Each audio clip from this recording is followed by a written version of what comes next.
আসসালামু আলাইকুম। নতুন আরো একটি পর্বে আপনাদের সবাইকে স্বাগত। আজকের পর্বে তৈরি করে দেখাবো ঝাল পুলি পিঠার রেসিপি। খুব সহজে এই পিঠাগুলো তৈরি করে দেখিয়েছি। আশা করছি আপনাদের সকলের কাছে রেসিপিটা ভালো লাগবে। পিঠার বাইরের শেলটা তৈরি করার জন্য একটা খামির তৈরি করব। তার জন্য বাটির মধ্যে নিলাম 1 কাপ ময়দা আর নিয়েছি আধা চা চামচ লবণ। শুকনো উপকরণগুলোকে একসাথে মিশিয়ে নিচ্ছি। এবার এর মধ্যে দিয়ে দিলাম 1 টেবিল চামচ রান্নার রেগুলার তেল।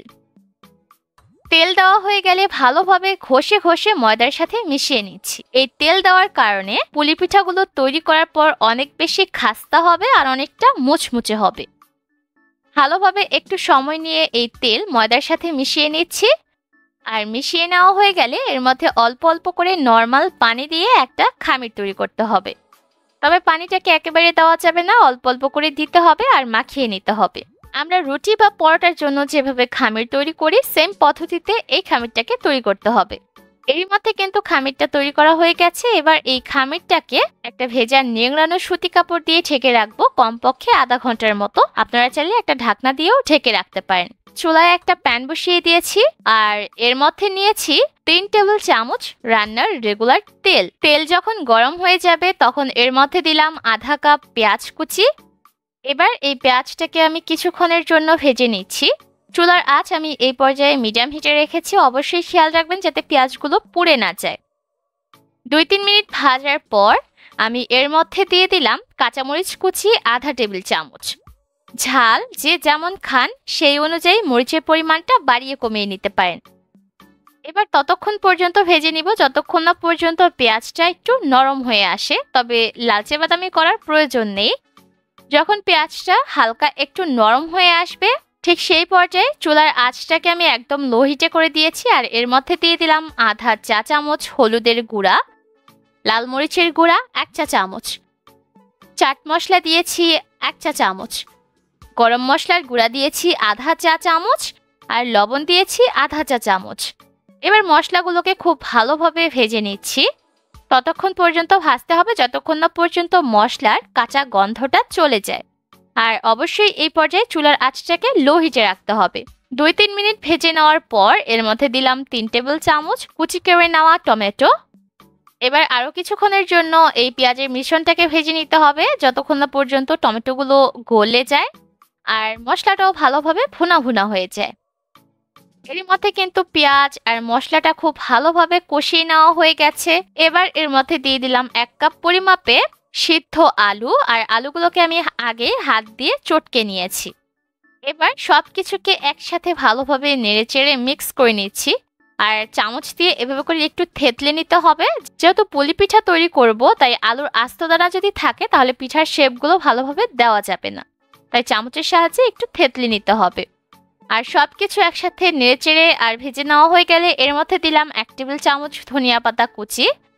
আর ধনিয়া পাতা কুচি দেওয়া হয়ে গেলে সবকিছুকে আরো 2-1 মিনিটের মতো ভেজে নিয়ে এবার এই পুরটাকে চুলা থেকে নামিয়ে নিব।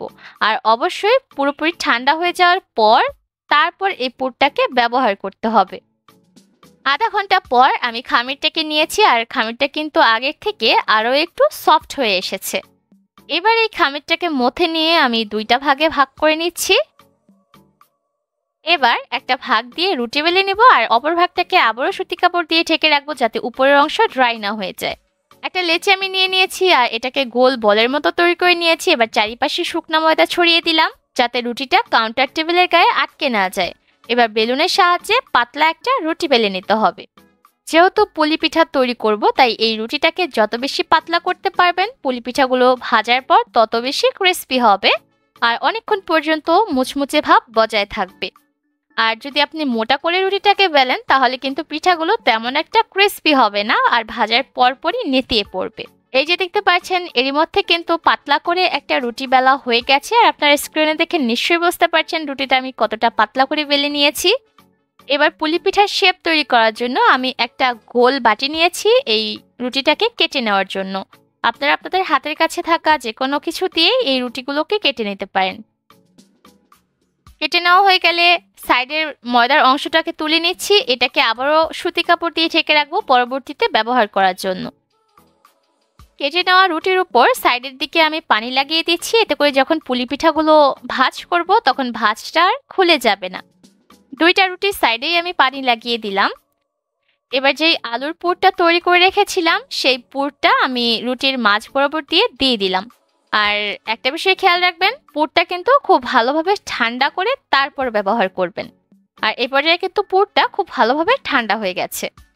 পুর দিয়ে দেওয়া হয়ে গেলে এবার এই পুলি পিঠাগুলোকে ভাঁজ করে নিচ্ছি।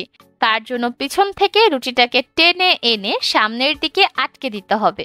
আর একটু ভালোভাবে সামনের অংশটা সিল করে দিতে হবে যাতে করে ভাজার সময় খুলে না যায়। আর পুরটা দেওয়ার সময় অবশ্যই খেয়াল রাখবেন পুরটা যাতে সাইডের অংশে চলে না যায়। 2টা রুটি ফোল্ড করা হয়ে গেছে।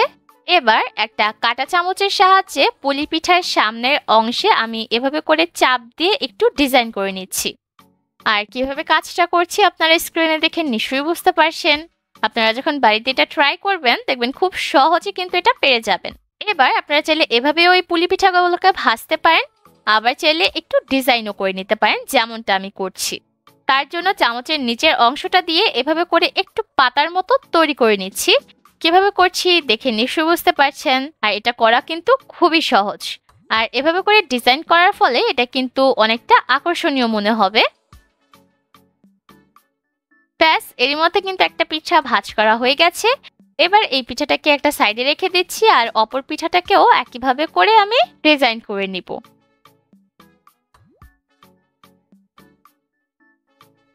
সবগুলো পিঠা তৈরি করা হয়ে গেলে যতক্ষণ না পর্যন্ত এগুলোকে ভাজছি ততক্ষণ পর্যন্ত পিঠাগুলোকে একটা সুতি কাপড় দিয়ে ঢেকে রাখতে হবে যাতে করে উপরের অংশ ড্রাই না হয়ে যায়। ড্রাই হয়ে গেলে কিন্তু পিঠাগুলো ভাজার সময় ফেটে যেতে পারে। পিঠাগুলোকে ভাজার জন্য চুলায় পর্যাপ্ত পরিমাণ তেল প্রথমে ভালোভাবে গরম করে নিয়েছি, তারপর চুলার আঁচটাকে মিডিয়াম লো হিটে করে দিয়ে পিঠাগুলোকে তেলে ছেড়ে দিলাম। এই পর্যায়ে কিন্তু তেলটা খুব বেশি গরম না, দেখতেই পাচ্ছেন পিঠাগুলো তেলে ছাড়ার পরও কিন্তু বুদবুদের সৃষ্টি হয়নি। চুলার আঁচ শুরু থেকে শেষ পর্যন্ত মিডিয়াম লো হিটে রেখে পিঠাগুলোকে একটু ধীরে সুস্থে তারপর ভাজতে হবে। এতে করে দেখা যাবে পিঠার বাইরের অংশটা অনেক বেশি মুচমুচে হবে আর মুচমুচে ভাবও অনেকক্ষণ পর্যন্ত বজায় থাকবে। যখন পিঠার একটা সাইড ভাজা হয়ে যাবে তখন এই পিঠাগুলোকে আমি উল্টে দিলাম। আর এভাবে করে উল্টে পাল্টে ততক্ষণ পর্যন্ত ভাজতে হবে যতক্ষণ না পর্যন্ত পিঠার মধ্যে সুন্দর একটা বাদামি রং চলে আসে।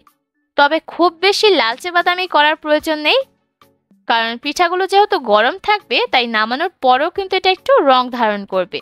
তাই যখন এর মধ্যে হালকা একটা বাদামি রং চলে আসবে তখন এই পিঠাগুলোকে চুলা থেকে নামিয়ে নিতে হবে।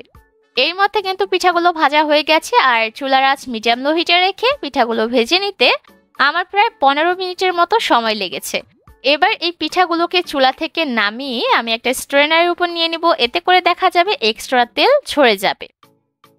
খুব সহজে আর চটজলদি এই পিঠাগুলো তৈরি করে আপনারা টি টাইম স্ন্যাক্স হিসেবে রাখতে পারেন।